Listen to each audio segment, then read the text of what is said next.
In this third video, we are going to look at some notions about a chain ring, and as occasion arises, we're going to make comparisons between situations with serial or serial-like rings, including the chain ring too, in terms of chain conditions. So, a chain ring or a uniserial ring is one that is uniserial as a right and left module over itself.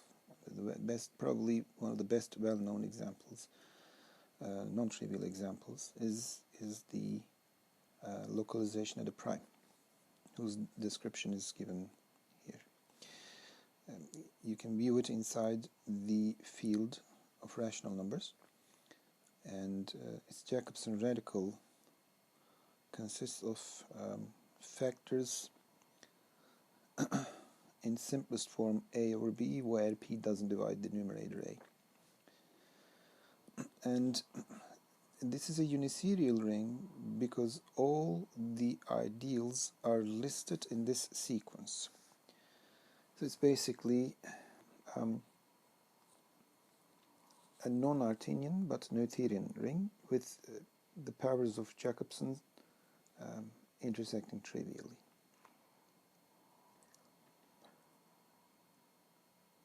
And obviously every power of the Jacobson is given by or generated by the same power of the prime p, and so it's a Noetherian chain domain which is not Artinian.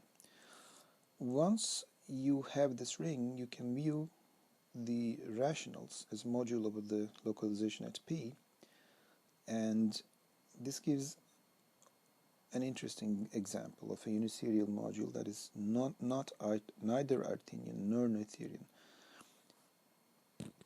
And you can see this clearly in the picture that lists in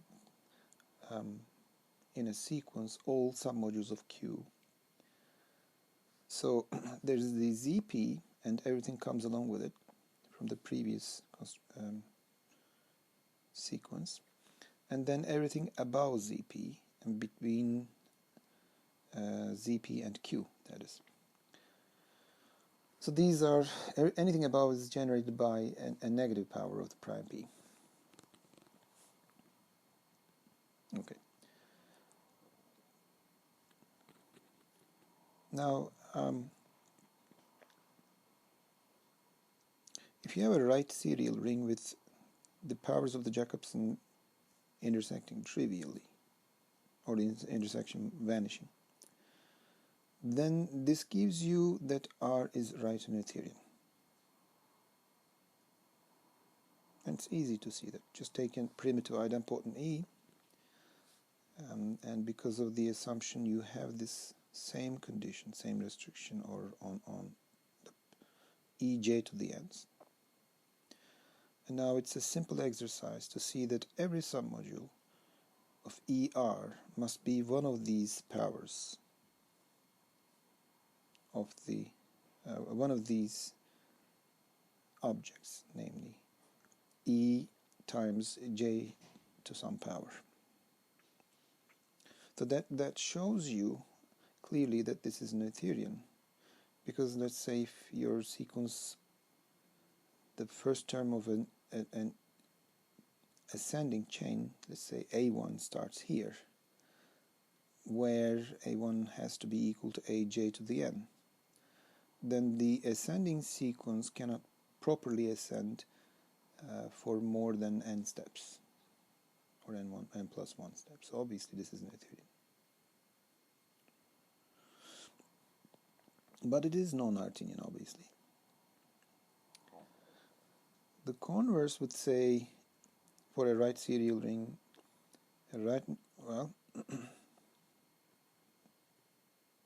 okay, what does the converse say? For a right serial ring, does right Noetherianity imply that the intersection of the Jacobson powers of Jacobson equals 0? Does it imply that? The fact that this is not true is given in this example, where we have an upper triangular matrix ring, and this example is a Remember that the right principal indecomposables are the rows, whereas the principal indecomposable left modules, left ideals, are the columns. So it is a serial ring. It is right but not left Noetherian, and j to the n powers of the Jacobson is non-zero. The intersection of the powers of the Jacobson doesn't vanish. This example incidentally shows that a ring can be serial, as R is in this case, and one-sided Noetherian only. Just to mark the possibilities with serial rings in terms of chain conditions, a ring can be serial and one-sided Noetherian only. There's something called Jacobson conjecture, which is well known in ring theory. It says it's a still open conjecture that says a two-sided Noetherian ring has the intersection of its powers of Jacobson vanishing. This clearly doesn't happen with one-sided Noetherian, as you saw here on the previous page. Chain rings satisfy the Jacobson's conjecture. That's one of the things that we will prove. And this contrasts the situation with the serial rings, as the previous example showed. Well, it's also easy to see that for a one-sided serial ring, being Artinian on the same side is equivalent to Jacobson being nilpotent. But then you see this condition here, in this equivalence, the condition J being nilpotent is left-right symmetric. Therefore, if you take R to be serial instead of just right serial, you're going to get left Artin equivalent to right Artin, which shows you a limitation in terms of the choice of chain conditions. Well, let's get to the proof first. So take R to be right serial. If it's one-sided Artin, the Jacobson is nilpotent anyway, so we just need to do one direction of the proof. So take J to the n to be 0. Assume this. Then for any primitive idempotent E, this sequence stops at most n or n plus 1 steps. So this is sure to contain a composition series because for each k, ej to the k over ej to the k plus 1 is an R by J module, which means it's semi-simple in addition to its being uniserial. So this means it's either simple or 0. Each factor is either simple or 0. What that means this series contains, if it's not equal to a 1 itself, then it contains at least a composition series of ER, making ER Artinian. So then R is Artinian too. One corollary here, as I said before we I guess at the beginning of the theorem, is that if R is two-sided serial, then right Artinianity and left Artinianity are equivalent, and they're both equivalent to J being nilpotent. Yeah. Here's another example that shows a ring can be right but not left serial and still be two-sided Artinian. So two-sided Artinianity, and one-sided seriality is possible. But two-sided seriality but just one-sided Artinianity is not possible. We saw that. Okay. That was the content of the previous result. Here's another example. This means that we are limiting our choice of matrices, of triangular matrices with these entries to the ones with the diagonal elements coinciding. Okay, so A11 equals A22. That way this becomes a local, well, this has to be, of course, the localization. And that way this is a commutative chain ring that is not Noetherian.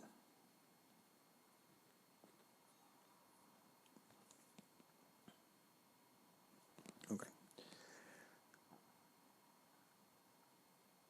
So now, to sum up, well, to summarize, not to sum up, but to summarize, we have these two results.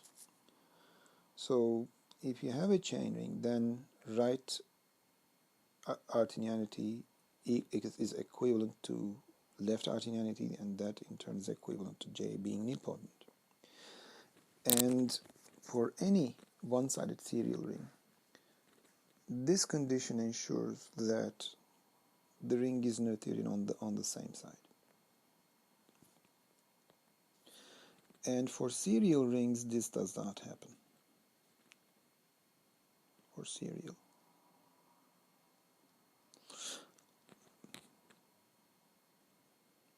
So the converse of this, so the next result will show us that the converse is true for a chain ring. It's kind of divided over steps, so we just need to prove that a chain ring, for a chain ring that is one-sided Noetherian, let's say right Noetherian, it's also left Noetherian, and it satisfies the Jacobson conjecture. So basically chain rings satisfy the Jacobson conjecture. So before we get into the proof, let's recall the definition of a completely prime ideal. Completely prime ideal of a ring R is a proper ideal for which R over P is a domain. So this is just the equivalent formulation of the primeness in the commutative case. Yeah. Now, first of all, for a proper ideal P, the completely primeness is equivalent to this assertion. And to prove that, take a product that is in product of two elements, that is x and y, that's in P. And that implies obviously that yx squared is also in P, because yx squared contains in the middle the product xy. So that and along with this condition implies that yx is in P as well. So now, because of the uniseriality, either xr is contained in yr or yr is contained in xr, but because of these two happening simultaneously, the argument will not depend on the side. Okay, so let's say this is true. xr is contained in yr. Then there's an element r such that x is equal to yr. And if you multiply both sides of this equality on the left by x, you get this.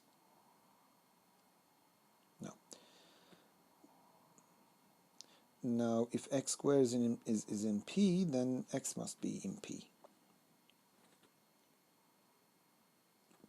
by our hypothesis. So this yields the result. Here's another result about the completely primeness. We have a bunch of them throughout this proof that will help us get the conclusion.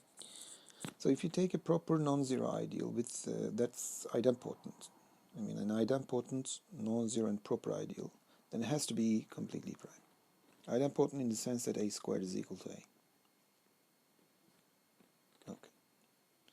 To prove this, we use the result from 1. So take and prove the contrapositive of this condition, which is equivalent, right? So assume x is not in A, then we claim that x squared is not in A either. That means, because of uniseriality, A is contained in XR and it has to be contained properly.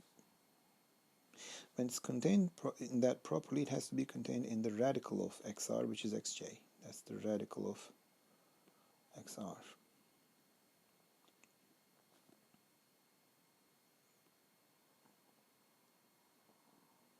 Yep.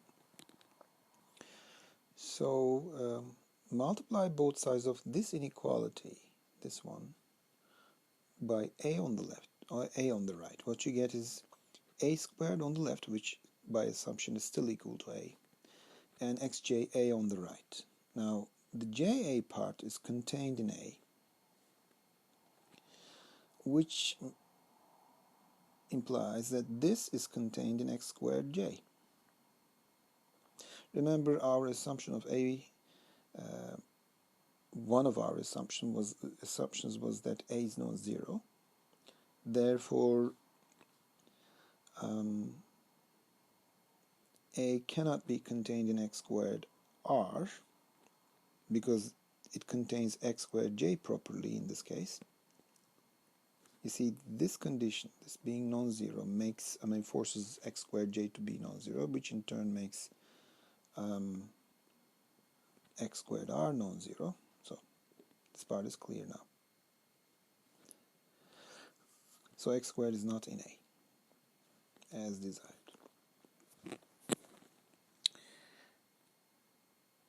Another quite interesting thing is the third property. So you take a proper non-nilpotent ideal A. This time take A to be proper and not nilpotent. We claim that the intersection of powers of n has to be completely prime. So call that intersection I and take an element x in R. Now, if x squared is in I, but x is not, which means then that for some n0, x fails to be contained by a to the n0. So if these two happen at the same time, simultaneously, so if these two happen simultaneously, we would have a to the n0 contained in xj as before, right? So this would happen. And that would imply that, well, if you square the a to the n0, you get a to the 2n0, which gives you this inclusion. So it's contained in xj a to the n0.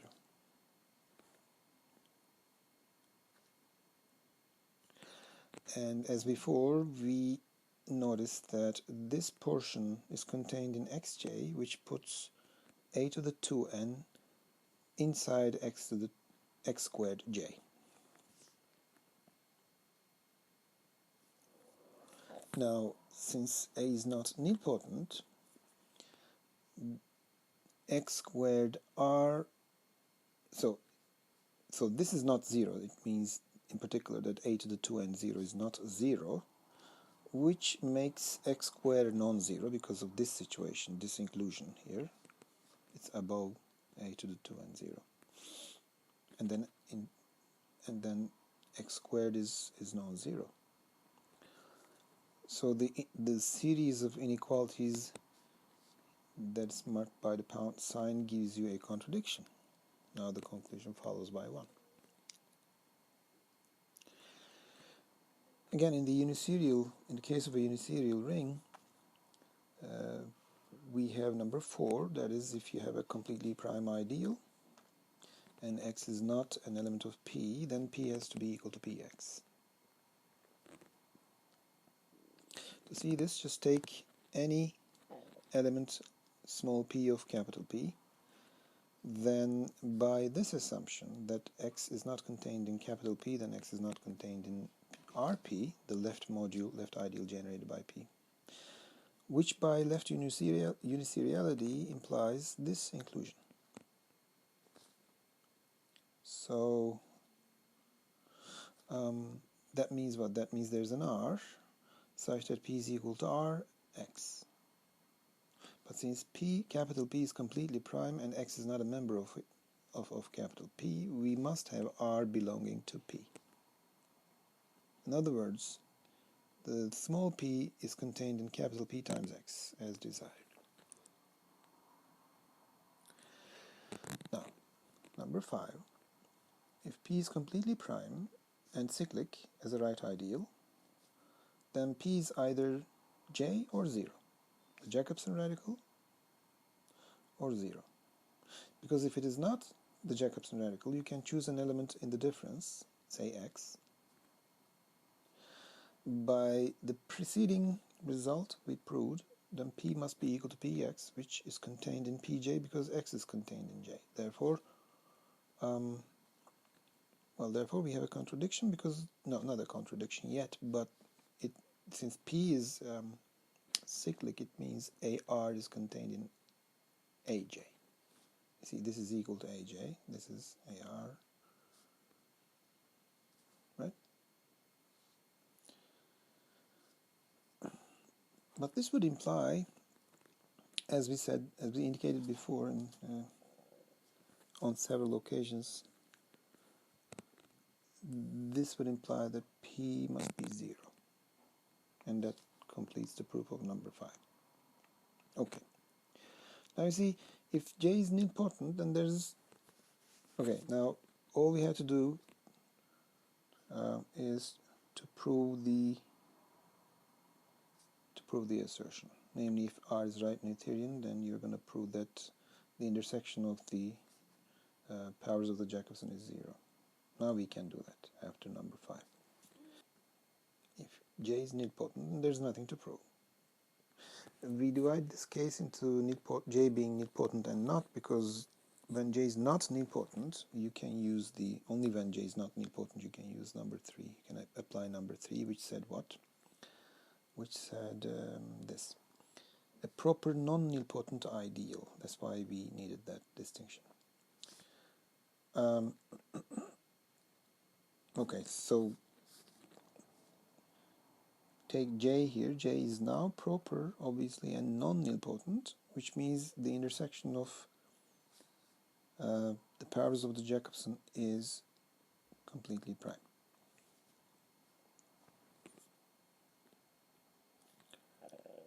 But this intersection has to be equal to AR for some element. I mean, it's cyclic because we are working in a uniserial ring that is right Noetherian.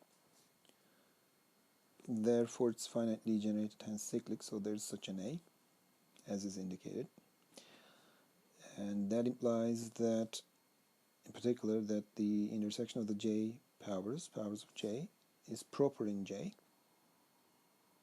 So this is a non-equality, inequality.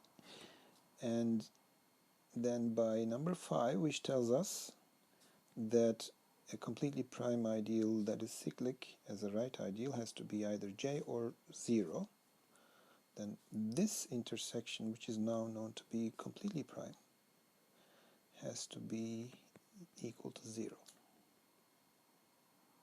And that completes the proof. So the theorem is proved, and we want to give one more result before that might be interesting. But before we do so, let's point this out. If R is a chain ring with the intersection of the Jacobson's powers vanishing, then you take an element in the difference of J and J squared. By uniseriality or chainness, we have J equal to PR and RP at the same time. Because either J would contain PR or the other way around, and same thing for RP. So since I meant J squared. J squared would have to contain PR or the other way around, which cannot happen because of this. So this forces J squared to be properly contained in PR and RP. But then there's nothing between J and J squared that doesn't equal one of them, so we have the equality of these 3. Okay, so when we say a simple iteration, this is what we mean. So J is, say, PR, then j squared is PRJ, which is PJ. But then j was, you can substitute PR for j again, you get P squared j, P squared R. You can do it on the other side, like with RP, and that would give you j squared equal to RP squared. So if you iterate this argument, you get this useful equalities. Okay, now we can show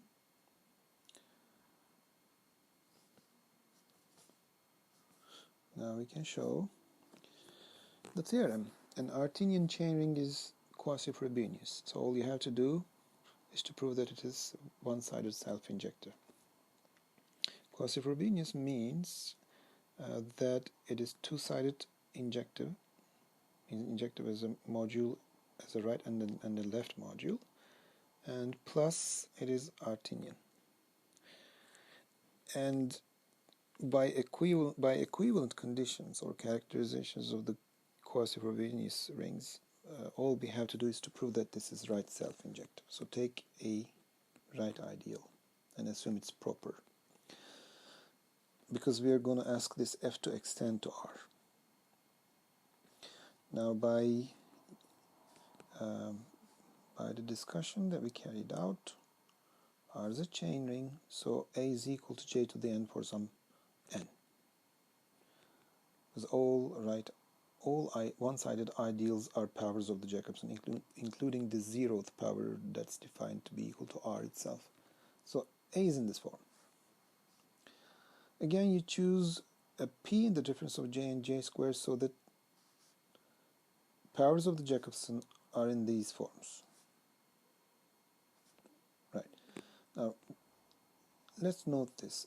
And this happens, what I'm going to say next happens because of Artinianity. F of A obviously has composition length not exceeding that of A, which puts F of A right inside A because of the inner seriality. So what does this mean? This means F of P to the n belongs to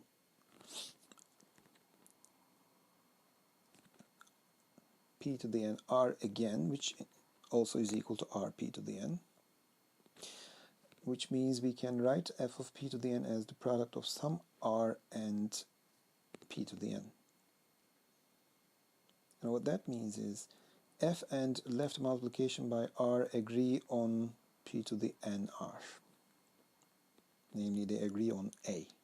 So F is extended to R, namely left multiplication by R. That proves